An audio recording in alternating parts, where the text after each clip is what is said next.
नमो नमः।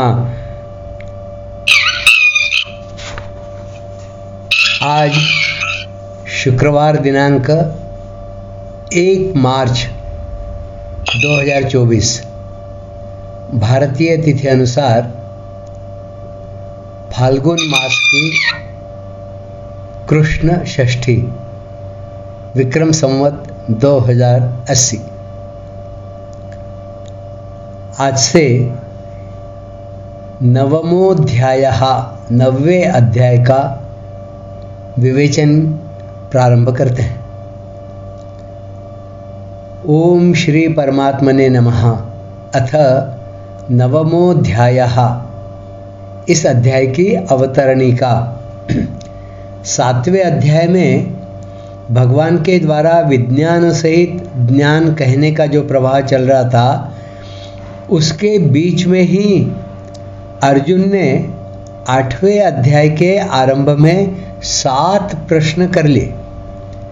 उनमें से 6 प्रश्नों का उत्तर भगवान ने संक्षेप से देकर अंतकालीन गति विषयक 7वें प्रश्न का उत्तर विस्तार से दिया।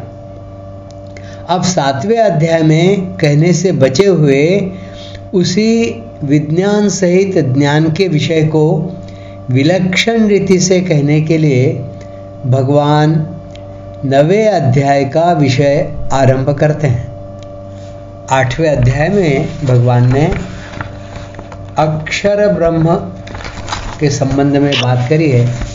अक्षर और ब्रह्म शब्द परमात्मा के निर्गुण व निराकार, सगुण व निराकार और सगुण व साकार, इन तीनों स्वरूपों के वाचक हैं। इन तीनों में से किसी भी स्वरूप का चिंतन करने से परमात्मा के साथ योग अर्थात संबंध हो जाता है।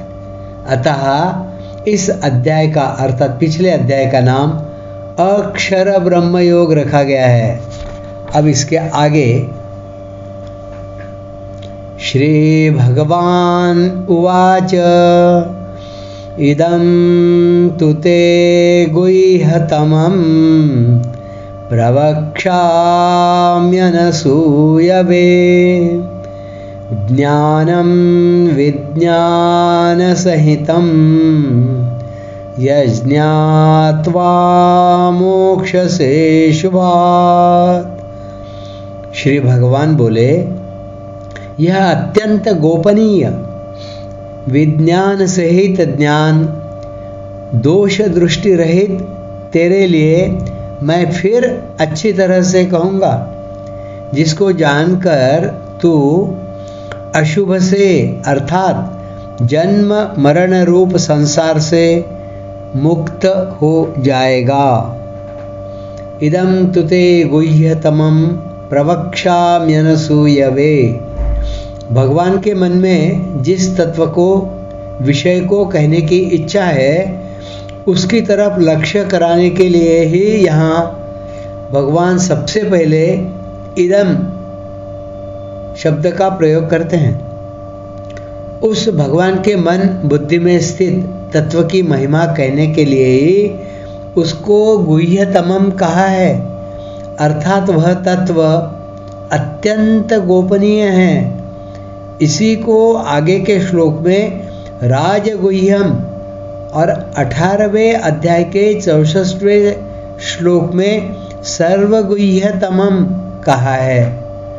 यहाँ पहले गुह्यतमम कहकर पीछे अर्थात गीता के 90वें अध्याय के 34वें श्लोक में मनमना भव कहा है और 18वें अध्याय में पहले सर्वगुह्यतमम कहकर पीछे गीता के 18वें अध्याय में मनमना भव कहा है। तात्पर्य है कि यहाँ का और वहाँ का विषय एक ही है, दो नहीं। यह अत्यंत गोपनीय तत्व हरेक के सामने नहीं कहा जा सकता, क्योंकि इसमें भगवान ने खुद अपनी महिमा का वर्णन किया है। जिसके अंतःकरण में भगवान के प्रति थोड़ी भी दोष दृष्टि है, उसको ऐसी गोपनीय बात कही जाए तो वह भगवान आत्मश्लाघी हैं, अपनी प्रशंसा करने वाले हैं, ऐसा उल्टा अर्थ ले सकता है। इसी बात को लेकर भगवान अर्जुन के लिए अनसूयवे विशेषण देकर कहते हैं कि भैया तू दोष दृष्टि रहित है, इसलिए मैं तेरे सामने अत्यंत गोपनीय बात को फिर अच्छी तरह से कहूँगा, अर्थात उस तत्व को भी कहूँगा और उसके उपायों को भी कहूँगा। प्रवक्ष्यामि, ऐसा भगवान कहते हैं।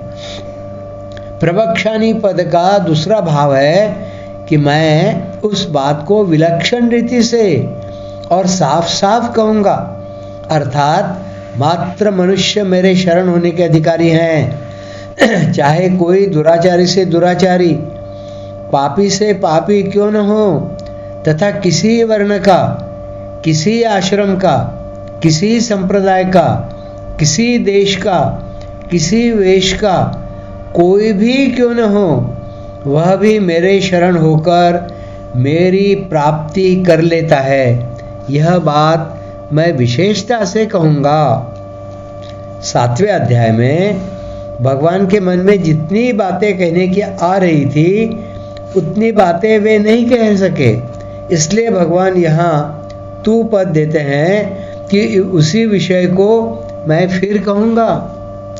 ज्ञानम विज्ञान सहितम, भगवान इस संपूर्ण जगत के महाकारण हैं, ऐसा दृढ़ता से मानना ज्ञान है, और भगवान के सिवाय दूसरा कोई कार्य कारण तत्व नहीं है, ऐसा अनुभव होना विज्ञान है। इस विज्ञान सहित ज्ञान के लिए ही इस श्लोक के पूर्वार्ध में इदम और गुह्यतमम ये दो विशेषण आए हैं। ज्ञान और विज्ञान संबंधी विशेष बात। इस ज्ञान व विज्ञान को जानकर तू अशुभ संसार से मुक्त हो जाएगा। यह ज्ञान व विज्ञान ही राजविद्या, राजगुह्य आदि है।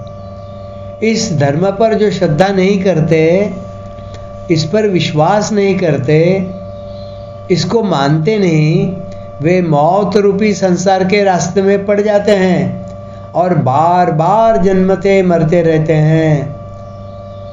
ऐसा कहकर भगवान ने ज्ञान बताया।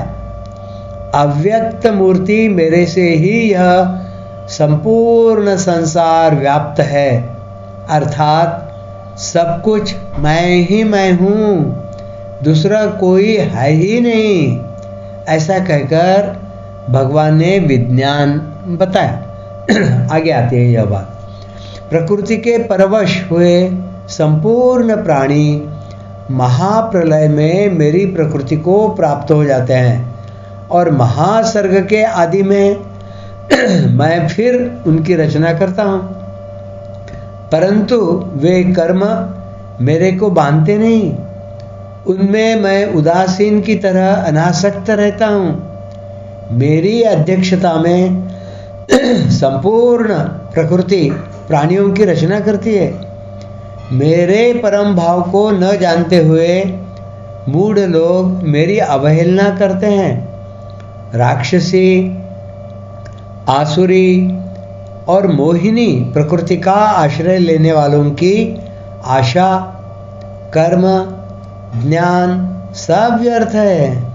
महात्मा लोग दैवी प्रकृति का आश्रय लेकर और मेरे को संपूर्ण प्राणियों का आदि मानकर मेरा भजन करते हैं, मेरे को नमस्कार करते हैं। कई ज्ञान यज्ञ के द्वारा एक ही भाव से मेरी उपासना करते हैं।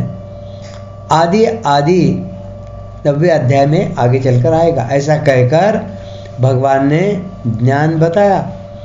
मैं ही क्रतु, यज्ञ, स्वधा, औषध आदि हूँ, और सत व असत भी मैं ही हूँ, अर्थात कार्य व कारण रूप से जो कुछ है वह सब मैं ही हूँ। ऐसा कहकर विज्ञान बताया। जो यज्ञ करके स्वर्ग में जाते हैं वे वहाँ पर सुख भोगते हैं और पुण्य समाप्त होने पर फिर लौटकर मृत्युलोक में आते हैं।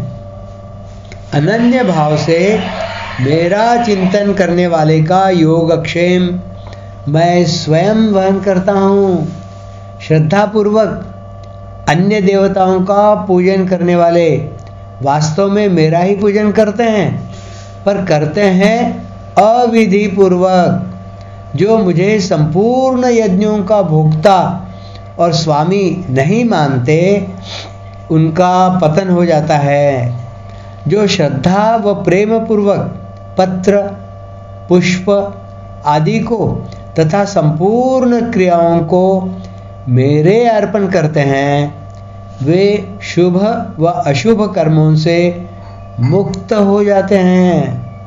ऐसा कहकर भगवान ने ज्ञान बताया।